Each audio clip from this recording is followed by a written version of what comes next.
You cannot market your way to your sales goals, nor can you sell your way out of bad marketing. You have to have both. You have to have both marketing and sales going for you. So in marketing, that's one to many. That is the clearest way to say it.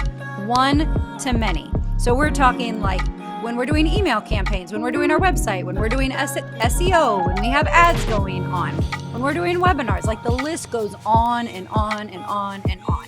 If you have lots of leads that are coming and they love what you do, but they can't pay for it, that's a marketing issue. If you have people who can you're targeting people who can absolutely pay for it, but they have no desire for it, they don't want it, that is a marketing issue. If your sales process takes a really long time, months and months and months and months, and it doesn't have to, we have a sales problem.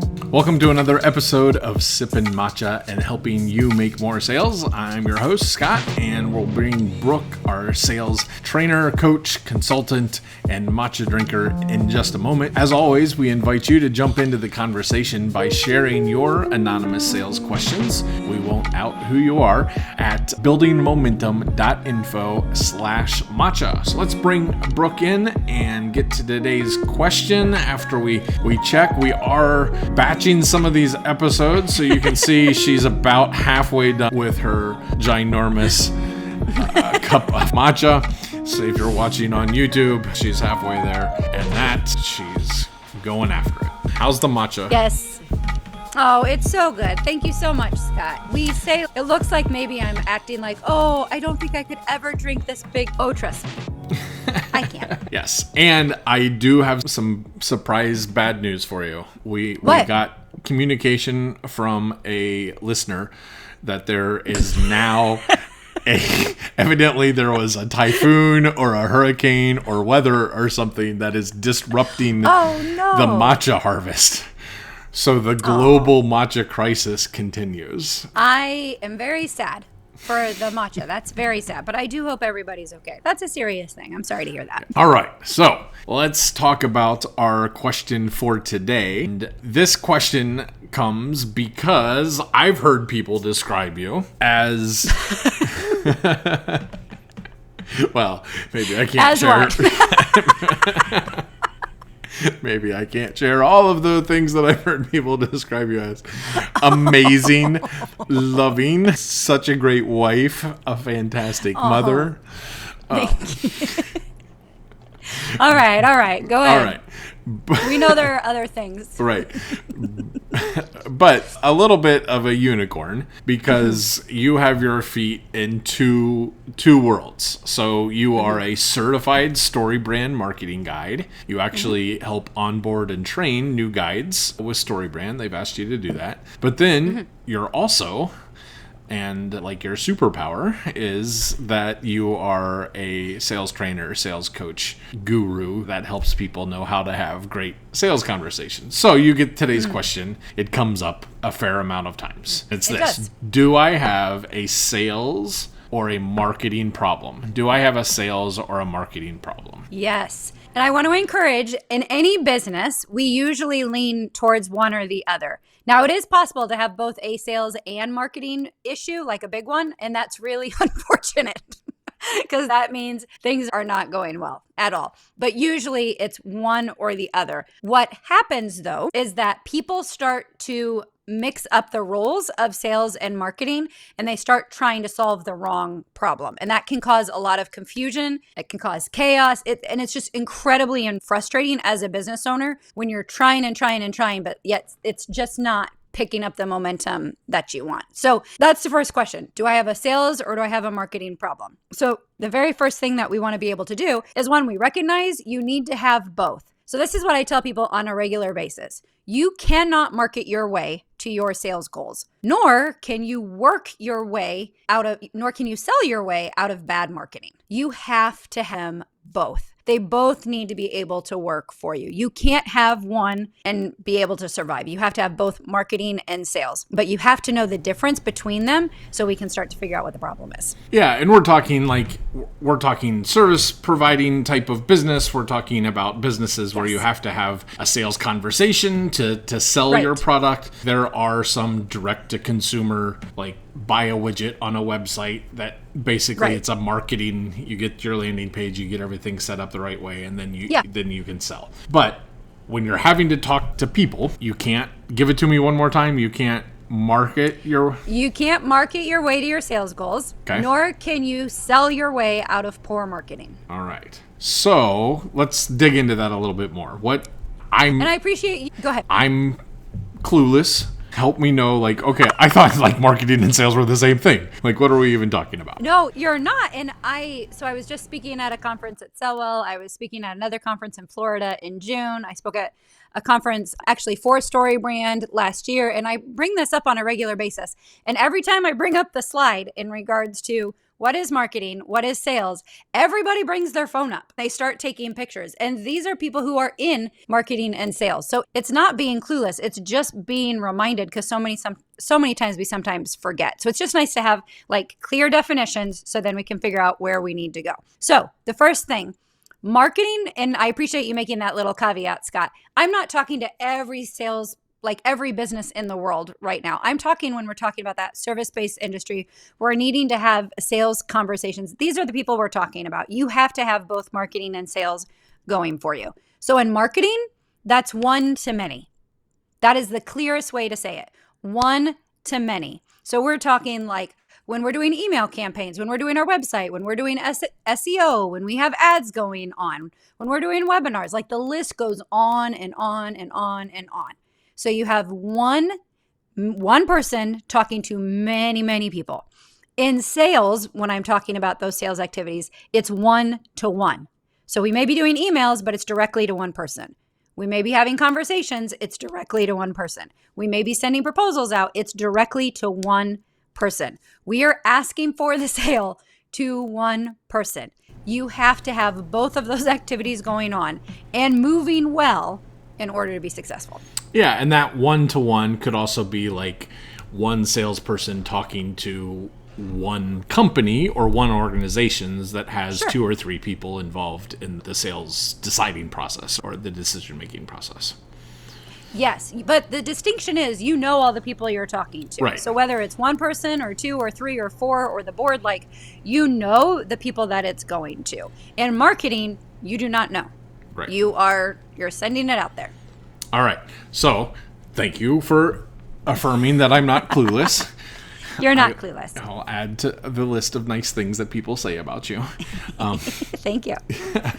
So where do we go from there? What's the danger of that? You said words like confusion and chaos. Like what's the big deal? Yeah. So let's talk about for a minute, how do we know it's a marketing problem? Here's another quick, clear example. So we talk about qualified leads. We talk about people who want what we have and they can pay for it. They can afford it. That is a great qualified lead. Hey, Brooke, I love what you're doing and I can afford it.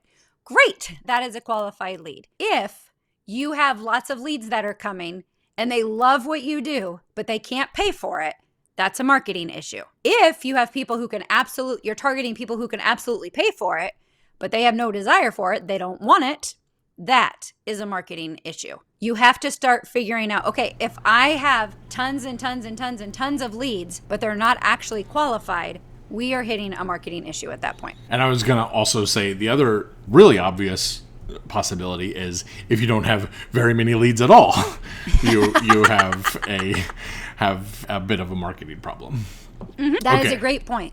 If you are really struggling to get leads, that is a marketing problem. All right. So that's kind of some of the chaos and the frustration that can happen on the marketing side. What does that look like on the sales side? So on the sales side, if you have the qualified leads, then if you have to have a lot of those qualified leads, we have a sales problem.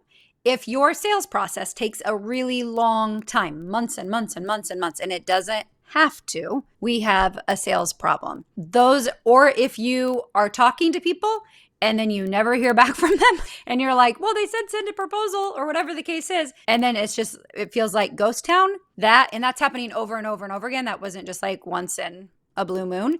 You have a sales problem. All right. So we've kind of given the groundwork there of like how I know if I have a sales or a marketing problem. Where do we go from there? What do we need to think about, and what can contribute to making that problem even worse, I guess, is maybe a better question. Yes. So let's go back to marketing. If we have a marketing problem, if we are getting leads that don't want to pay or can't pay what we have, those types of things, or you're not getting any leads at all, those are the types of problems we were saying many, many times. It always goes down to, okay, if we're saying it's one to many, then what is the message that we are sending one to many? What's happening in our messaging? Is our messaging, what we're saying, what we're asking them to do, is it confusing? Is it all about you? Are we missing the pain points of what they're feeling? That's when we start looking at what's going on in your messaging of the marketing strategy. That is the very first piece. It's the first piece, and it's like the foundational part of your marketing. If that is off, everything else is going to fall off, because it doesn't matter. Because then you have to just keep doing this over and over and over again and just amp up more and more money and ads and all of that. So if your messaging is confusing, that's going to be a problem. If your messaging is not resonating with the problems that they're currently facing, they're not going to be paying any attention. And that's where being certified in StoryBrand has helped us so much in regards to our business, and then as we've helped others. Yeah, I was just going to jump in, since we're talking about it, you may not say it yourself directly, but if you say, oh, that sounds like that might be a problem that I have, Brooke, this is like what she's really good at, is to work on your messaging and to help you have a clear messaging that actually results in sales, because she kind of brings in this sales aspect to it too. And so feel free to reach out. So how do we like position, or did you want to follow up with the sales side again on what to do there? Yeah, I'd love to follow up on the sales side, because that is my passion, because you're working so hard from the marketing perspective to be able to get the leads that you need. Once you have those leads, it's not the time to be winging it. It's not the time to not treat those as gold. And especially if we're talking, because I say in regards to sales, like those are sales conversations. Those are what we're starting. And then things happen after that, like emails, or we might do emails before, but the whole goal is to try to get to someone to be able to talk to you, especially as we are having those higher ticket services and products that we want to be able to offer. And so you cannot wing it. So that is why we created the service framework, to be able to help people to know how to have authentic, real conversations. And just as a fun backstory, it all came back from when I went through counseling. I got my master's in counseling, and then we started incorporating, okay, this is how we talk to people in a counseling way to give them direction and hope and help them to move forward. Why can't we do pieces like that in our sales conversations? And so we created the service framework. And so that's the very first piece you have to look at. You have to look at your sales conversation and say, is this actually leading people to direction? Is it giving them hope? Is it leading them to be able to work with me? Or am I losing a lot of people because it's just getting lost in that first conversation that we're having? Thank you. Yeah, that's really good. And I think when we talk about like how to position people and that for success, this goes into it. But then you also have to be realistic about, if you don't have a lot of leads and you think, oh, I'll get a salesperson, that'll solve everything. You have to realize, if you're not giving qualified leads, that salesperson is going to have to spend a lot of time and energy and effort to cultivate that. 100%. No, and then also, because we were just talking about this, because I was doing a conference a few weeks ago, and I literally was talking about, okay, how do we prep you to be able to have a successful sales team? What needs to be in place? And it goes back to both of these pieces. So one, if you don't have leads and you're expecting your sales rep to find them, that's tough. It is different to go get them as opposed to being able to talk to them when they come. If that's what you need, okay. But like, you have to know that it's going to be an uphill battle.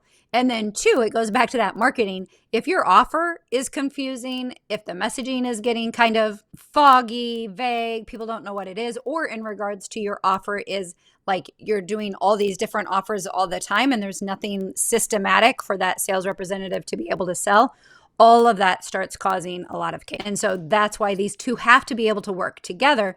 But when they don't, that's when everything starts getting all wonky. All right. So as far as like today's question of, do I have a sales or a marketing problem, I think we've got a good, clear answer. If you don't have leads, or you have leads that can't afford what they want it, but they can't afford it, or they can afford it, but they don't want it. They don't want it.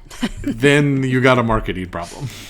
If you have lots of leads that are qualified and that, but it takes you a ton of them to make a sale, or it's taking you a really long time to make that sale, then you have a sales problem.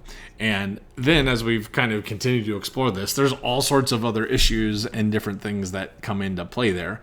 But that's how you know the answer to the question. Absolutely. So then you can make a wise decision in what you want to be able to do next with your business. Great. Well, thanks, Brooke. And it's been a good conversation. Hope this is helpful for people. If you found it helpful and that, you can give us a like, you can subscribe, you can follow, you can comment, you can share, you can do all of those things. And of course, Brooke is always available for you to reach out if you've got more specific questions and how she might be able to help you or the company that you're connected with. Bye-bye.